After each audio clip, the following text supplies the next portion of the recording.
Oh, hey there. I didn't see you. Welcome to another Tyranis tips video. In this one, we're going to be talking about shocks.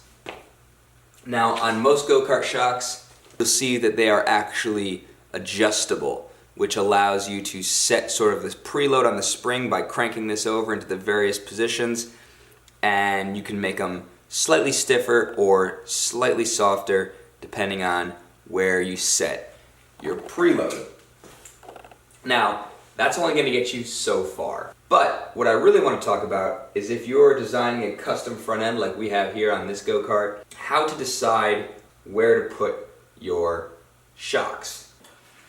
So the super quick and dirty answer to this is that the further you mount your shocks out towards your knuckles and the further they are away from where your A-arms pivot, you're going to find your suspension is stiffer and stiffer the further you position this spring out. And we'll explain that a little better later, but just trust me for now. Additionally, if you want to keep your springs as stiff as possible, you're going to want to mount them as close to perpendicular, that being at a 90-degree angle. You want them to be at a right angle from your A-arms. So here, this would be approximately perpendicular. But you can see on mine, I've got them mounted off on a little bit of an angle. And as you leave perpendicular and begin to add angle into the system, your springs are going to feel softer and softer. Again, we can talk about that later, but it's going to require some math.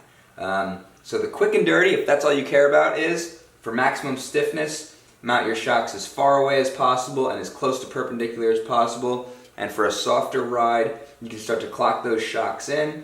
And if you need it even softer, start to bring them in closer and closer to the pivot point of your A-arms. Like I said, that's the quick and dirty answer. In close, softer ride, further out, stiffer ride, straight up and down perpendicular, stiffer ride, on an angle, softer ride. That's all you really need to know. But maybe you wanted more than just the quick and dirty. Maybe you were intrigued last time at my explanation of the mathematics behind all this. The more you start to tilt them in like this, geometry says, nope, sorry. And maybe you'd like me to explain it a little better. So if you're not afraid of a little bit of trig, let's go ahead and do just that. Alright, so here's a crude little drawing of our A-arms, and this is just a single A-arm just to make things nice and easy and pretty to look at, right? We've got our actual A-arm here. Here is where it's going to pivot about, right?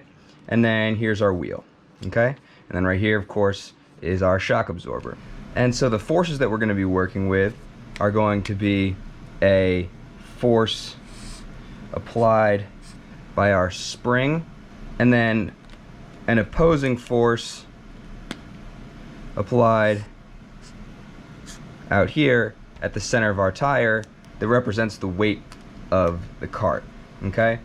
Looking at it this way, I think the best way that we can go about explaining this is in terms of torque. And so what is torque? Torque is a twisting force that tends to cause rotation. And torque has an equation that looks like this. Right? Okay? This being our torque, our R is the distance away from the pivot, right? So, and our F is our force applied. Okay? So in the case of a system like this, our R, distance from pivot, is right here. Okay? We've got a force here acting downwards on our A-arm from the spring, and let's say that our spring has a compression force of 300 pounds. Okay? So we have a compression force of 300 pounds acting downwards on our A-arm, and then out here at the wheel, let's say that this wheel is supporting with the cart and you in it and all that. Let's say this is supporting 200 pounds. And so what we really have is we've got an R here of, let's say, keep things simple, 1 foot. So our shock is mounted 1 foot away from the pivot, Let's say our entire A-arm has a length of 2 feet. And so now all of a sudden, we've got everything we need to do this calculation. So what we want to see is the torque provided by our spring is going to tend to want to push the A-arm downwards, and the force from the ground is going to want to push that wheel up and towards the body of the cart this way, right? And so what we want to make sure we do is that, based on our geometry and the springs that we have and the weight of our cart, that these torques equal each other out, or better yet, that the torque provided by our spring is a little bit greater than the torque provided by our wheels. Okay, so let's just do a little check here on what we have. So we'll start with the spring. Let's do, so our torque for the spring is equal to, right, R, in this case 1 foot,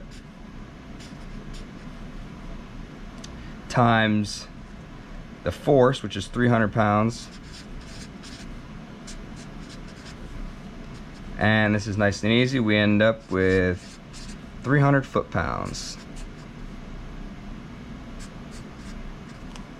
Okay? So 300 foot-pounds acting downwards from our spring. Now let's do that same math, but for the weight of the cart acting upwards on the tire.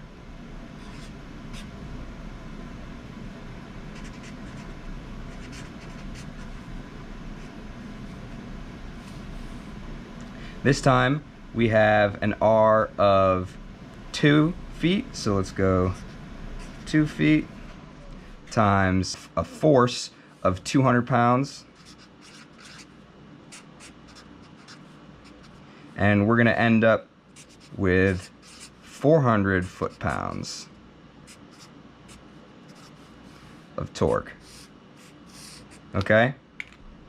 And so what we see here is that in this current orientation is that our spring is providing 300 foot-pounds of torque, and the weight of the cart is providing 400 foot-pounds in the opposite direction. And so under these conditions, your spring is going to hit full compression and you'll have no suspension whatsoever. Yeah, that's not going to work. Wah, wah, wah. And so we're going to have to make a change. We can either get stiffer springs or we can change the location of this spring. So let's do that. Let's go ahead and say, what if we take this spring and instead of mounting it at 1 foot, we mount it over here at 1.5 feet. Okay, let's see how that changes the math. So now we've got our second attempt at our spring. Instead of putting it 1 foot away from the pivot, we put it 1.5 feet away. We'll see our equation's going to be 1.5 feet times 300 pounds is equal to 450 foot-pounds.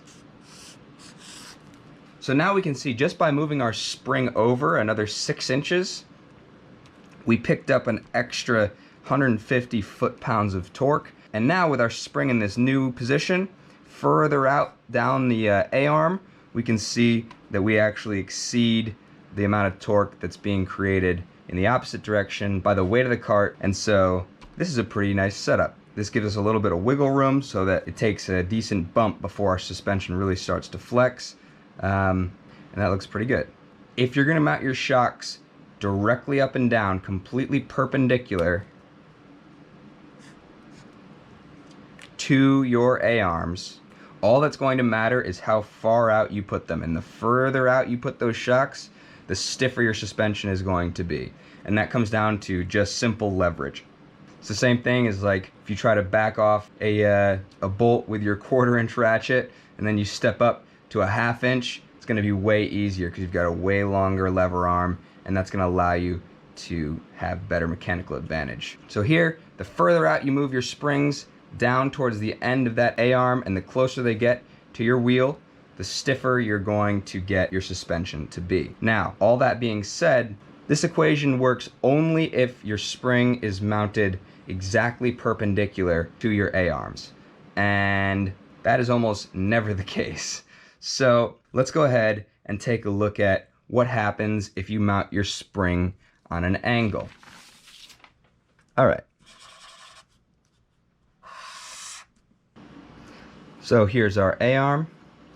And before we were mounting our shock directly perpendicular to it, but now, if let's say we've got an angle, right? So this is going to be our shock now, mounted at an angle, and we'll call this angle theta. Okay? And so now, it's going to have one more thing to add to our equation, right? So we've got our R, which is still the distance from the pivot point. We've got our force now acting on an angle, and we've got this theta. So in order to incorporate that angle that we've got now, we're going to have to add one more term to our equation, which is going to be our torque is equal to R times the force times sine theta. Don't get scared, a little bit of trig, but all your phones should have those simple trig equations built into them. Okay? And so the easier way to think about this than having to dive through and like really talk about trigonometry is what's actually happening. As you can see here, let me just extend my little red force. Here is the distance that our force is away from the pivot point, right? As you begin to apply a force on an angle like this, what actually happens is, the simplest way to think about it is if we just go ahead and draw a line from our center point to our force that makes a right angle, so it's perpendicular to our force, just like this. This is our L. And L is your effective lever arm, okay? And what you can see here is that in putting this on an angle, our L now is significantly, like my handy dandy little protractor, L is significantly shorter than our R. So right here is that. So the easiest way to think about it is as you start to tilt that shock, you're going to see that our lever arm becomes smaller and smaller and smaller, even though we're still applying our force to the exact same point. So just to sort of run through that, let's go through and do the math real quick. Last time we had said that we had our torque was being applied at 1.5 feet from the center point, and that we had a spring force of 300 pounds, and that gave us 450 foot-pounds of torque. Okay? 450 foot-pounds of torque. Let's assume that we're still applying our force at 1.5 feet away from the pivot point of our A-arms, but we've got our spring on a 45-degree angle. And let's see how that's different, right? So let's go ahead and we're going to say in this new angled configuration, our torque is equal to our R times the force times sine of theta, and that's going to be 1.5 times the force is 300 times sine of, I think we said 45 degrees, right?